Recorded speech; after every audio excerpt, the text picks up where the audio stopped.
Astagfirullahaladzim. Astagfirullahaladzim. Jadi kamu. Assalamualaikum warahmatullahi wabarakatuh. Selamat malam teman-teman. Berjumpa lagi dengan saya Mas Baul di channel Iman Laslos. Ya teman-teman, jadi sewaktu tadi saya dalam perjalanan ya, saya langsung tutup poin aja ya teman-teman, gak usah kelamaan. Sewaktu tadi saya dalam perjalanan itu, saya mendengar suara orang berteriak teman-teman. Dan ini sontak ya, karena ini kondisi juga malam dan kondisinya juga sepi. Jadi tak pikir panjang, saya itu langsung mencari sumber suara teriakan orang tersebut teman-teman. Soalnya yang saya takutkan ya teman-teman, orang itu dalam kondisi bahaya gitu teman-teman, butuh pertolongan. Jadi saya mencari suara tersebut dan saya itu sampai di sini. Tapi ini teman-teman, ada yang aneh. Bukannya saya bertemu orang yang berteriak, yang minta tolong kesakitan tersebut, justru di sini saya itu merasakan bahwa di sini tuh ada sosok yang sengaja untuk manggil saya di sini teman-teman. Karena dari tadi itu saya mendengar suara orang kesakitan. Cuman di sini tuh nggak ada orang sama sekali teman-teman. Dan di sini saya juga sendirian teman-teman, nggak ditemani oleh Mas Edi atau Mas Sevi. Ini benar-benar sendirian. Dan saya udah berkeliling ke tempat ini, tapi nggak menemukan orang sama sekali. Dan ini juga masih ada suara orang kesakitan teman-teman. Kadang terdengar, kadang enggak. Waktu terdengar saya cari ke arah sana, semisal nggak ada teman-teman. Harusnya kalau orang, kan di sini dari tadi saya itu manggilin orang tersebut siapa yang di sini gitu ya. Itu nggak ada jawaban sama sekali. Jika orang pasti mereka itu menjawab saya di sini, tolong saya gitu. Tapi ini dia itu terus merintih kesakitan teman-teman. Terus berteriak kesakitan. Jadi ini aneh dan di sini saya juga merasakan ada sosok yang emang seperti itu teman-teman. Entah ini jahil atau emang sengaja manggil saya ke sini. Tapi yang saya rasa ini sengaja manggil saya ke sini teman-teman. Astagfirullahaladzim.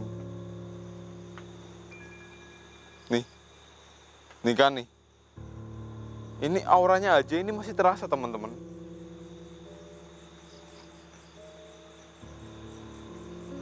Ini saya nggak perlu lama-lama ya teman-teman. Kita langsung mulai aja pencarian sumber suara ini.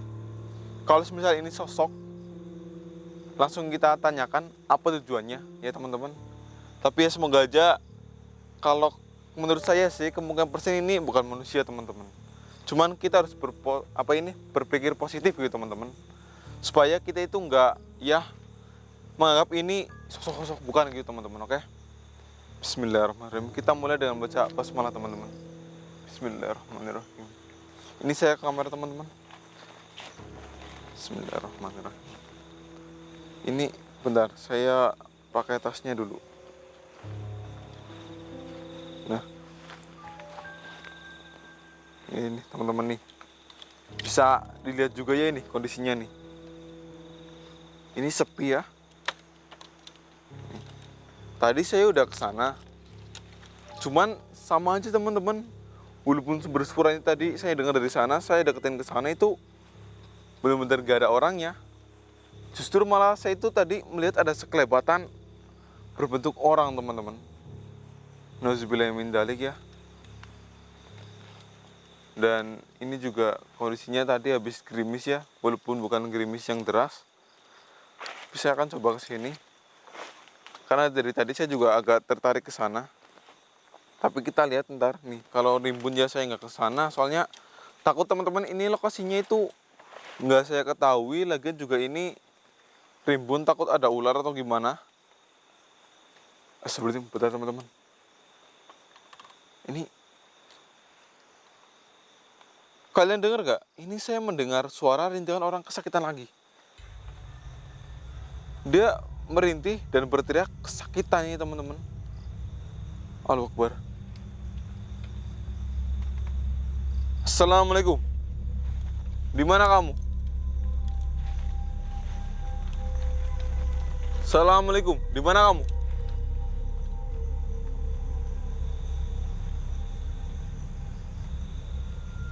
Tunjukkan diri kamu. Saya tahu kamu di sini pasti sengaja kan membuat suara itu supaya saya datang ke sini.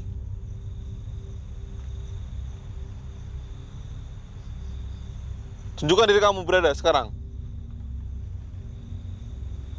Astagfirullahaladzim. Teman-teman, ini saya merasakan ada aura yang sudah ada di depan sana, teman-teman. Bentar, ini. Di mana kamu? Saya tahu kamu sudah hadir di sini. Allahu Akbar. Teman-teman. Allahu Akbar. Astagfirullahaladzim. Astagfirullahaladzim. Astagfirullahaladzim. Jadi kamu. Jadi ini teman-teman. Ini saya juga mendengar suara kesakitan dari arah dia, teman-teman. Astagfirullahaladzim. Bentar, teman-teman. Ini saya taruh kamera dulu, teman-teman. Aduh. Ini mau baca kameranya nggak jatuh, teman-teman. Bentar.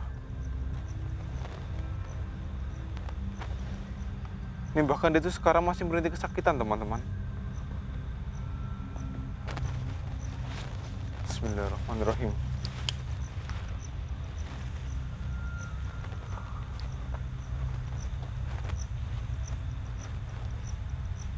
Assalamualaikum.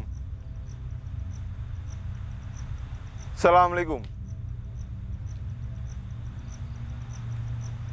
Kenapa kamu tidak menjawab salam saya?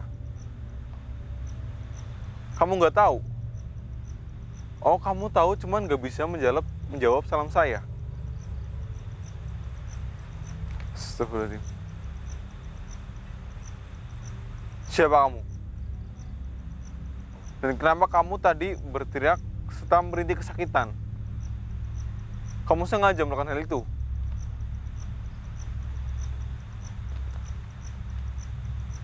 Sengaja.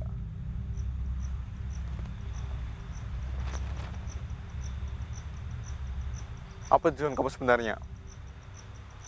Dan kenapa, maaf, ini pakaian kamu kok seperti seorang petani? Tapi kenapa kamu itu bisa gosong seperti itu?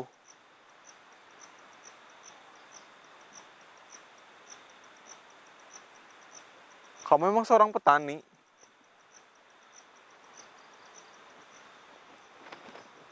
Ya ini teman-teman.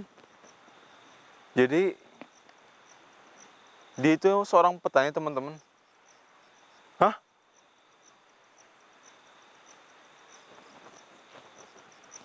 Bukan petani biasa. Petani apa yang kamu maksudkan?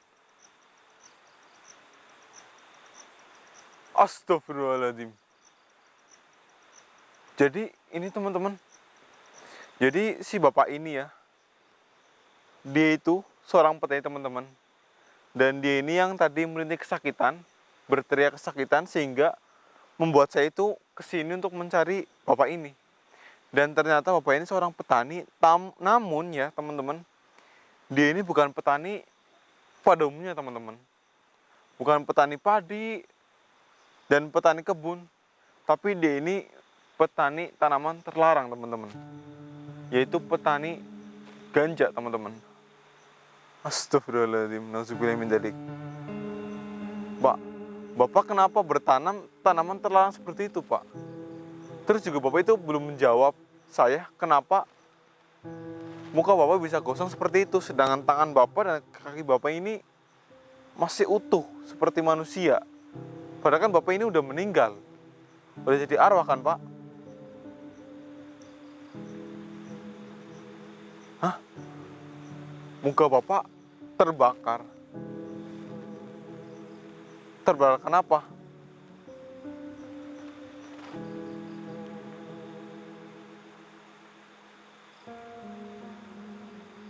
Jadi Allahu Akbar. Astagfirullahaladzim. Nauzubillah min dzalik, teman-teman. Jadi Bapak ini kan seorang petani ganja ya. Dan ini ya kebetulan hari sialnya Bapak ini.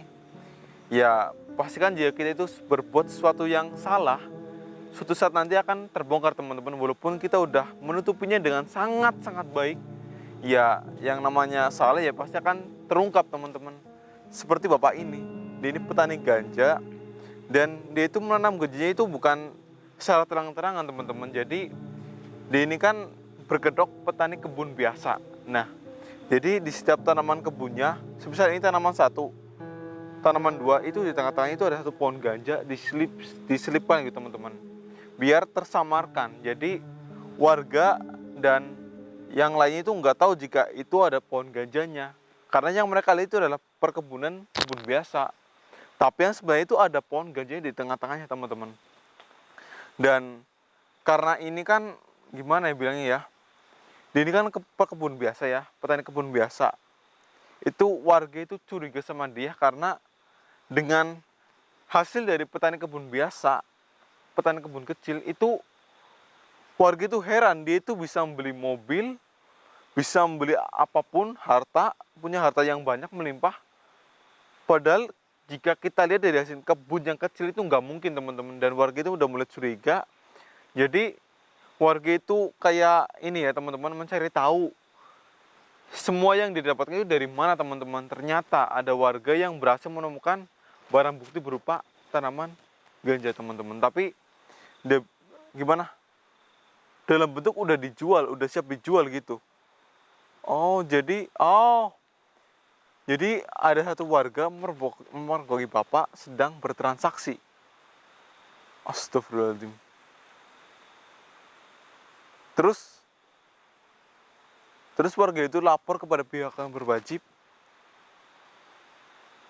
Jadi iya. Ya. Astagfirullahaladzim teman-teman. Jadi si warga lapor kepada pihak yang berwajib dan pihak tersebut itu mencoba untuk mencari tahu barang buktinya teman-teman. Dan kebetulan juga bapak ini udah tahu bahwa ada pihak yang akan datang memeriksa dia. Jadi bapak ini kabur ke perkebunan duluan untuk menghancurkan barang buktinya teman-teman. Dengan cara membakar kebun tersebut. Biar membuat seolah-olah bahwa itu adalah ada kecelakaan di kebun tersebut, jadi kebakaran gitu teman-teman. Namun naasnya ya teman-teman, saat dia itu berlari ke kebun, dia itu kan udah membawa ini apa ya, jeligen yang isinya minyak tanah sama bawa korek. Nah, di dalam perjalanan dia itu terjatuh dan minyak tanahnya itu tumpah teman-teman. Dan bapak ini kan kondisinya sedang lari tapi sambil merokok teman-teman. Nah, karena minyak tanahnya itu jatuh dan berceceran di mana-mana, tumpah. Kan rokok kan ada putungnya yang mengeluarkan apa itu, bisa dibilang ya kayak bara api gitu teman-teman, bamba lah bahasa Jawanya teman-teman. Itu terkena itu minyak tanahnya, kemudian terbakar dan mengenai muka bapak tersebut sehingga gosong seperti ini. Nauzubillah min dzalik. Bentar teman-teman, saya perjelas dulu ya, biar kalian itu ini lebih jelas lihatnya nih. Halo kan tuh mukanya tuh gosong teman-teman. Padahal tangannya itu masih utuh. Karena yang kebakar itu cuma mukanya teman-teman. Halo Akbar. Bentar, ini kameranya gembeng teman-teman.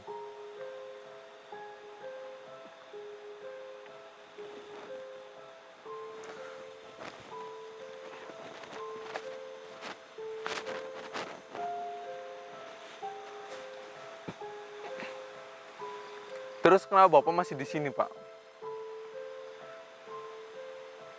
Setelah kejadian tersebut, bapak itu langsung meninggal di tempat. Astagfirullahaladzim. Hah? Astagfirullahaladzim. Jadi, selain bapak menanam ganja dan berjualan tanaman terlarang tersebut, bapak juga menjual benda-benda haram lainnya. Bapak ini bandar. Astagfirullahaladzim. Jadi teman-teman, selain dia itu bergerak sebagai petani biasa, walaupun aslinya dia ini adalah petani yang menanam tanaman terlarang, dia juga seorang bandar yang menjual barang-barang haram seperti ya alkohol dan lainnya teman-teman, dan kawan-kawannya tersebut ya. Astagfirullahaladzim.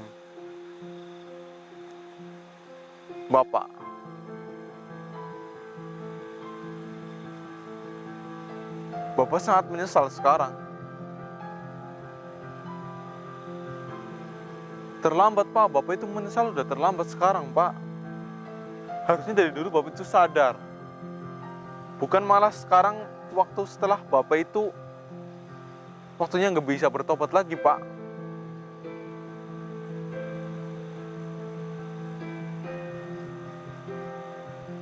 Terus kenapa Bapak itu menyesal, Pak? Hah? Jadi, nauzubillah min dzalik. Jadi, teman-teman, astagfirullahaladzim ya, ini ya. Jadi, si Bapak ini, dia itu mempunyai keluarga, ya bisa dibilang keluarga kecil Bapak ini ya. Dia itu mempunyai 2 orang anak. Yang satu itu masih SD, yang satu masih kecil ya teman-teman. Dan seorang istri juga. Namun, keluarga tersebut itu nggak tahu jika Bapak ini tuh berjualan barang-barang terlarang tersebut. Sehingga yang Bapak ini sesalkan, dia itu sekarang udah sadar, udah tahu, dan sangat menyesalnya teman-teman.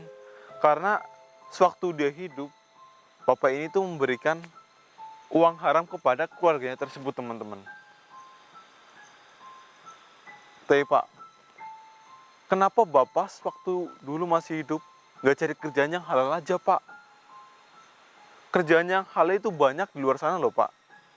Nggak perlu harus menjadi bandar seperti ini Pak, jadi penanam tanaman haram seperti ini Pak. Jadi kuli bangunan halal Pak, tuang sapu halal, tuang parkir juga halal kok. Ya kalau bisa punya bisnis, tapi yang halal Pak, jangan yang haram seperti ini. Emang bisnis haram itu menguntungkan, cuman di akhirnya pasti akan menyesal Pak. Banyak kok yang sekarang menyesal.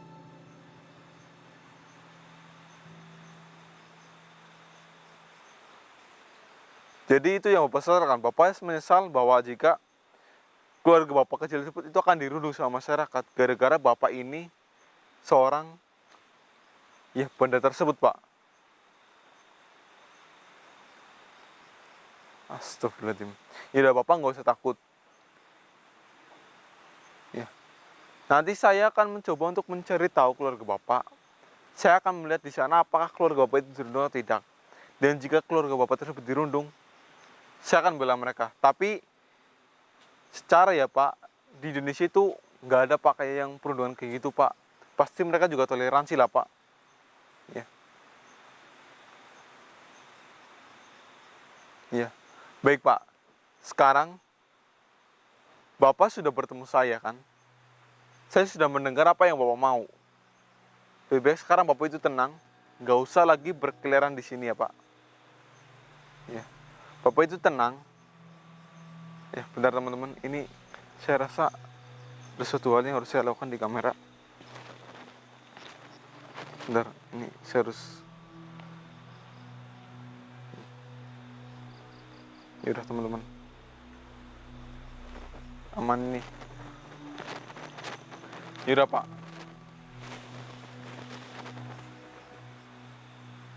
Sekarang Bapak nggak usah bertanya lagi di sini, ya. Bapak harus tenang. Bapak harus menanggung semua resiko atas perbuatan Bapak sendiri. Bapak paham? Iya. Saya nggak bisa membantu lebih dari ini, Pak. Untuk masalah Bapak sekarang setelah meninggal, itu urusan Bapak sendiri. Bapak paham? Baik. Bapak minta saya kirimkan doa. Baik Pak, saya akan kirimkan doa ke Bapak. Iya. Supaya Bapak itu bisa tenang aja, bisa pergi dari alam ini. Supaya nggak ada orang yang terganggu lagi dengan suara Bapak tersebut. Dengan suara rintihan Bapak tersebut. Baik, saya akan mengirimkan Bapak doa, setelah itu Bapak pergi ya. Baik teman-teman, ini bantu saya untuk mengirimkan doa ya. Kita akan mengirimkan Al-Fatihah buat Bapak ini, biar Bapak ini bisa pergi dengan tenang. Bismillahirrahmanirrahim. Alhamdulillah. Iya kan butuh ya kan. Amin. Alhamdulillah teman-teman. Ya, jadi ini ya teman-teman. Ini buat kalian ya. Ya sebaiknya buat kalian yang sekarang masih minum minuman, masih mengonsumsi barang-barang terlarang tersebut itu berhenti ya teman-teman, karena yaitu perbuatan yang dilarang oleh negara kita teman-teman. Apalagi itu merugikan negara kita teman-teman. Itu ilegal ini, kalau nggak salah ilegal atau legal itu pokoknya dilarang ya teman-teman, nggak diperbolehkan di negara kita teman-teman. Yang pertama itu mengkonsumsi barang-barang tersebut itu pertama tidak baik untuk kesehatan kita teman-teman ya, bisa merusak organ-organ tubuh kita. Terus yang kedua itu bisa membuat akal pikiran itu jadi pendek, jadi kita itu tidak bisa berpikir secara luasa, secara terbuka teman-teman. Dan itu akan merubah sifat dan emosional kita. Jadi kita itu jadi orang temperamental, gampang ini, gampang itu bahaya teman-teman. Ya apalagi buat, ya lebih baik berhenti aja ya teman-teman, biar kalian itu nggak kecanduan gitu teman-teman. Buat yang sekarang masih melakukan hal itu lebih baik berhenti. Buat yang kecanduan lebih baik kalian itu ke ini apa ya, melakukan rehabilitasi teman-teman untuk berhenti seperti itu teman-teman. Dan buat yang sedang sekarang masih berjualan, stop. Jangan buat ini apa, anak-anak muda itu semakin rusak teman-teman. Ya kalian paham kan? Jadi seperti ini ya. Dan ini kasihan juga Pak tadi, sebenarnya nggak patut sih dikasihannya teman-teman. Soalnya sewaktu dia itu perilakunya itu salah teman-teman, dia itu menjual barang-barang terlarang. Cuman ya sekarang itu udah menyesal, dan menyesalnya itu pun dia itu agak gimana ya, soalnya dia itu takut keluarga itu akan dirundung gara-gara perbuatan dia teman-teman, gara-gara masyarakat tahu bahwa dia ini, bapak tersebut itu profesinya seorang penjual barang terlarang teman-teman. Jadi mungkin setelah ini saya akan langsung mencari keluarga tersebut, karena saya sudah dikasih tahu ya, untuk memastikan aja sih. Tapi saya yakin sih masyarakat sekitar keluarga bapak tersebut itu nggak mungkin merundung keluarganya teman-teman, karena keluarganya tersebut itu nggak bersalah, yang salah cuma bapaknya aja teman-teman. Pasti toleransi lah teman-teman. Dan di sini saya Mas Boul pamit undur diri ya teman-teman. Jika ada kata-kata saya yang salah, saya minta maaf. Dan saya langsung pamit aja. Wassalamualaikum warahmatullahi wabarakatuh. Aduh, alhamdulillah teman-teman.